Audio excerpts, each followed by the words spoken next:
May alam nga ba ang Pangulong BBM Jr. sa nangyari sa Marawi dahil sa kanyang naging mga pahayag? Ayon kasi sa Pangulo ay dayuhan raw ang nasa likod ng nangyari sa Marawi. Ongoing pa lang ang investigasyon at ayon sa DND at ang naitala ng AFP na nasawi ay nasa 4 lamang. Isiniwalat ni Retired General Macanas sa tulong ng kanyang mga contacts maging ang hospital na ang totoong naitalang nasawi ay nasa 11 o 12 na katao. Litong-lito ang mga netizens kung bakit binabawasan ng AFP ang kanilang report. Hinahanap ngayon ang intelligence fund ng Pangulo na kung saang bilyong piso ang nakapondo dito. Kung may intelligence funds raw ang gobyerno ay bakit nakalusot ang ganitong pangyayari sa Mindanao na ikinasawi ng ating mga kababayan.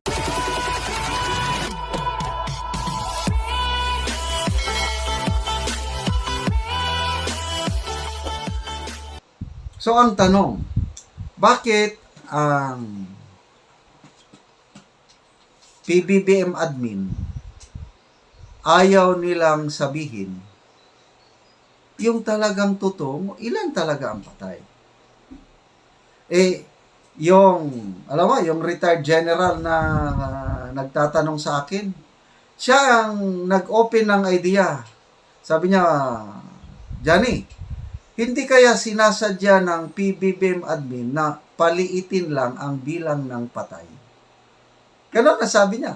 Sabi ko naman, yes, Brad. Kagaya ng ginawa ng Pinoy administration nung Yolanda.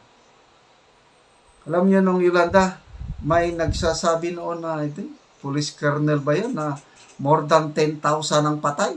Kaya lang nire-report mga 2,000, 3,000. Gano'n. Nako, sinisanti yung official na yun. I think, yes, police colonel ata. Sinisanti. Yung nagsasabi ng totoo, yun ang naparusahan. Kaya sabi ko doon sa kaibigan kong retired general na posible para hindi mapahiya ang gobyerno. Sabi rin niya na para para hindi mapahiya yung Bangsa Autonomous Region for Muslim din. Ayaw nilang para hindi masyado bang malala ang sitwasyon na kasi 11 ang patay. Ito, 11 confirmed dead with names from faculty members ng MSU. Hindi ito madidinay. Sa mainstream media po, wala kayong mababasa na follow-up report ng mainstream media na nagsasabi kung ilan ang patay. Hanggang doon na lang sila sa 4 ang patay. So, anong ibig sabihin nito? Akin, kahaka lang, baka nag-usap na. Alam nyo naman, pag ganito nang involved, tahimik na lang. So, ano yung sinasabi ng Malacanang na kontra sila sa fake news? Itong hindi pagbubulgar sa tunay na number ng namatay, is it truth or half-truth? Is it considered fake news? I don't know. So, mabuti na lang at mayroong social media at hindi na ninyo maitatago ngayon ang katotohanan, mga minamahal naming opisyalis na nasa gobyerno. I'm sorry sa AFP, PNP kasi kung minsan naiintindihan ko yung kalagayan nyo, ayaw nilang yung contact ko na Army Major. Siya ang unang nagpadala sa akin ng report na 11 ang patay. Kaninang umaga, pinapakonfirm ko. Sabi niya, 4 lang talaga sir ang patay. Sabi niya, he. Sabi ko, I have now the list of 11 fatalities. Kaya, anyway, I understand nyo. Kasi kung anong utos ng palasyo, edi susunod yung armed forces. Okay, ang report ko, as a vlogger is as early as 8 a.m. kahapon, nakakuha na ako ng from my source na 11 ang patay. Then mamaya-maya, mga tanghali, ang source ko nagsabi 12 ang patay. Okay, may kaibigan akong retired general. Nag-message siya sa akin na, Johnny, confirmed na ba yung 12 nga patay? May mga pangalan ka ba? So, sabi ko, wala akong pangalan. Kailang ito yung source ko. Pinasa ko sa kanya yung report. Sabi niya, natanggap ko rin yung report na yan. Kaya lang, hindi daw yan totoo.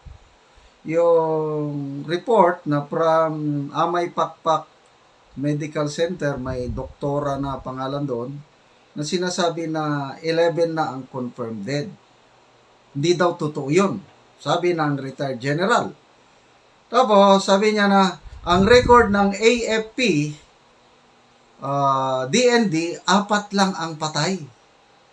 Ganun ba? So ako, napilitan akong nag-research ngayon kung ano ba talaga ang totoo. Yung MSU Alumni Association, official statement nila, 12 ang patay.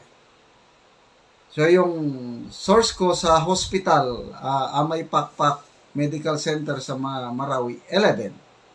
Ang AFP, ang record ng AFP is 4 lang ang patay.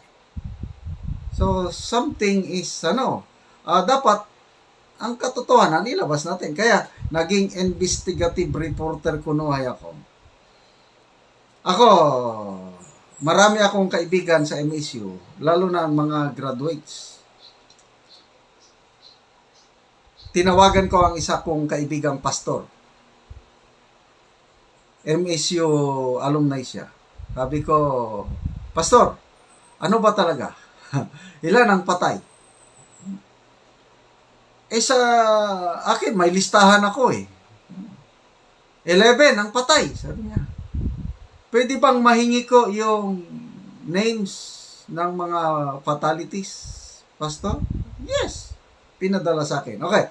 Ang kumakalat ngayon sa social media, mga pangalan ng wounded, nandun, yung 4 ang critical, tapos 23 ang wounded na under monitoring. Yun, kalat na kalat ang listahan ng mga wounded. Kaya lang, nakakapagtaka, ang mga names of fatalities hindi binabanggit.